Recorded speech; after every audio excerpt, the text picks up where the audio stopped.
İş adamı Adnan Əhmədzadənin həbsi ilə bağlı müzakirələr davam edir. İddialara görə hadisədən sonra ölkədə banklardan külli miqdarda pullar çıxarılır. Səbəb kimi imkanlı şəxslərin güya baş verənlərdən qorxuya düşdüyü, nəticədə vəsaitlərini sıfırladıqları və xaricə daşıdıqları qeyd olunur. Bu məlumatlar həqiqəti əks etdirirmi, yoxsa ölkədə süni ajiotaj yaratmaq məqsədi daşıyır? Qlobal Info.az-da danışan Real Partiyasının sədri İqtisadçı Natiq Cəfərli belə hadisələrin iqtisadiyyatda müəyyən gözləntilərin yaranmasına və formalaşmasına səbəb olduğunu deyib. Lakin Adnan Əhmədzadə ilə bağlı hadisənin detalları hələlik məlum deyil. Araşdırmanın kimlərə təsir edəcəyi də dəqiqləşməyib. Bank sektoru ilə bağlı ciddi problemlərin mövcud olduğunu düşünmürəm. Əksinə, Azərbaycan Mərkəzi Bankının nəzarət mexanizmləri son dövrlərdə xeyli sərtləşdirilib. Xüsusilə ölkədən pul çıxarılması ilə bağlı ciddi qaydalar tətbiq olunub. Ekspert bildirib ki, vəsaitlərin ölkədən çıxarılması müəyyən edilmiş qaydalar əsasında həyata keçirilir. Bu qaydaları Mərkəzi Bank ciddi şəkildə nəzarətdə saxlayır. Ona görə də belə addım atan şəxslərin normal biznesmen deyil, əksəriyyətinin məmurlar və ya onlara bağlı biznes strukturları olduğu qənaətinə gəlmək olar. Onlar isə inzibati resurslardan istifadə edərək bu prosesi həyata keçirə bilirlər. Kiyevin Avropada təxribat planları təsdiqlənsə, müharibə olacaq. Bunu Rusiya Xarici İşlər Nazirliyinin rəsmi nümayəndəsi Mariya Zakharova deyib. O bildirib ki, Kiyevin Rumıniya və Polşada yalançı bayraq əməliyyatı həyata keçirmək planları ilə bağlı Macarıstan mətbuatının xəbərləri təsdiqlənsə, bu 3-cü Dünya müharibəsinə səbəb olacaq. Diplomat əlavə edib ki, bir sıra Macarıstan kütləvi informasiya vasitələrində Vladimir Zelenskinin Rusiyanı günahlandırmaq məqsədi ilə Rumıniya və Polşada təxribat törətmək planları ilə bağlı xəbərlər yayılıb. Beləliklə, Rusiya ilə NATO arasında müharibəyə səbəb yaratmaq məqsədi ilə insident hazırlanır. Əgər bütün bunlar təsdiqlənsə, o zaman Avropa 3-cü Dünya müharibəsinin başlanmasına bir addım da yaxınlaşacaq. Zakharova qeyd edib ki, mövcud məlumatlara əsasən Kiyev rejiminin planı bir neçə bənddən ibarətdir. Buna vurulan və ya ələ keçirilən bir neçə Rusiya PUA-sının təmiri, döyüş zərbəsi elementləri ilə bəzədilməsi, Ukrayna mütəxəssislərinin idarə etdiyi və Rusiyanınki kimi təqdim olunan PUA-ların Polşa və Rumuniyadakı əsas nəqliyyat mərkəzlərinə göndərilməsi, eyni zamanda Avropada dezinformasiya kampaniyası aparmaq, Rusiya ilə NATO arasında qarşıdurma yaratmaq planları daxildir. 27 sentyabr anım günü ərəfəsində sosial şəbəkələrin Rusiya segmentində təxribatlar başlayıb. Bu barədə Azərbaycanın Rusiyadakı diasporu xəbərdarlıq edib.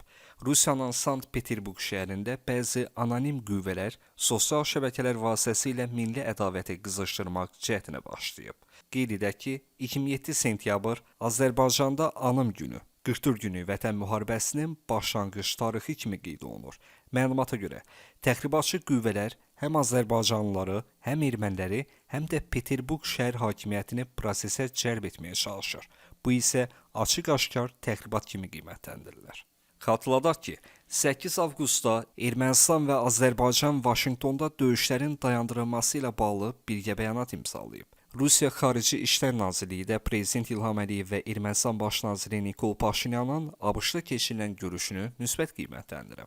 Ermənistan Baş naziri Nikol Paşinyan özü də bəyan edib ki, sülhün pozulması istiqamətində müəyyən cəhdləri var.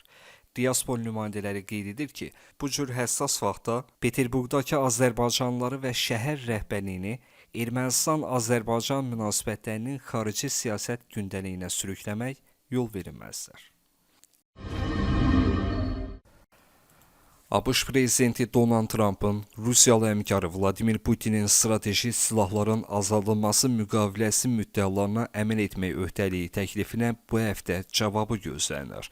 Bunu Kremlin sözcüsü Dmitri Peskov Rusiyalı jurnalist Pavel Zarubinə müsahibəsində deyib. Onun sözlərinə görə, BMT-də danışıqlarla bağlı Trump məşğul olub. Qeyd edək ki, sentyabrın 22-sində Putin Təhlükəsizlik Şurası ilə görüşündə START müqaviləsinin müddətini daha bir il uzatmaqla bağlı təklif irəli sürüb.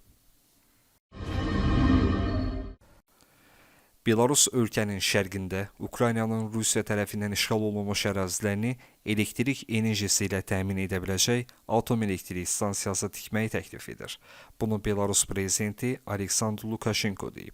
Qərar qəbul olunarsa, Rusiyanın qərbində və azad edilmiş rayonlarda elektrik enerjisinə ehtiyac yaranarsa, biz dərhal yeni enerji blokunun və ya yeni stansiyanın tikintisinə başlayacaq. Lukashenko qeyd edib. Putin cavab verib ki, maliyyələşmə heç də problem deyil.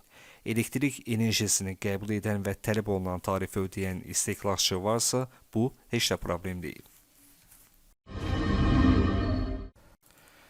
Hüsilərin rəhbərlərinin yarısı getdi. Yahya Sinvar, Nəsrullah getdi. Əsəd rejimi getdi. İranın ən yaxşı alimləri də getdilər. Siyahı hələ bitməyib. Bunu İsrailin baş naziri Benyamin Netanyahu deyib. Netanyahu qeyd edib ki, İranın İsrailə qarşı təhlükəsi aradan qaldırılıb.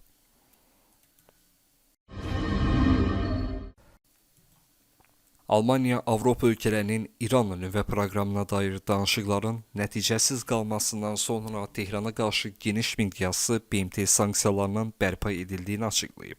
Almaniyanın Xarici İşlər Nazirinin sözlərinə görə, Avropa problemin danışıqlar yolu ilə həlli üçün çoxsaylı imkanlar təklif edib, lakin İran onları qəbul etməyib. Suriya ilə təhlükəsizlik razılaşması ilə bağlı danışıqlar aparılır. Razılaşma ehtimalı var. Bunu İsrailin baş naziri Benyamin Netanyahu deyib. İnanıram ki, Suriyanın suverenliyinə hörməti və həm İsrailin, həm də regiondakı azlıqların təhlükəsizliyini təmin edən bir razılaşma ola bilər. Dənizə çıxışı olmayan dövlət üçün boru kəməri tədarüklərindən imtina edilməsi hasilatı 4% azaldaraq iqtisadiyyata ziyan vurardı. Budapeşt enerji siyasətində öz maraqlarını rəhbər tutacaq və ABŞ-ın tövsiyələrinə əmin etməyə borclu deyil. Bunu Macarıstanın baş naziri Viktor Orban deyib. Macarıstan suveren ölkədir və özü qərar verir, deyə Orban Trumpın Budapeşti Rusiya neftindən imtina etməyə inandıra biləcəyi ilə bağlı sözlərinə cavabında qeyd edib.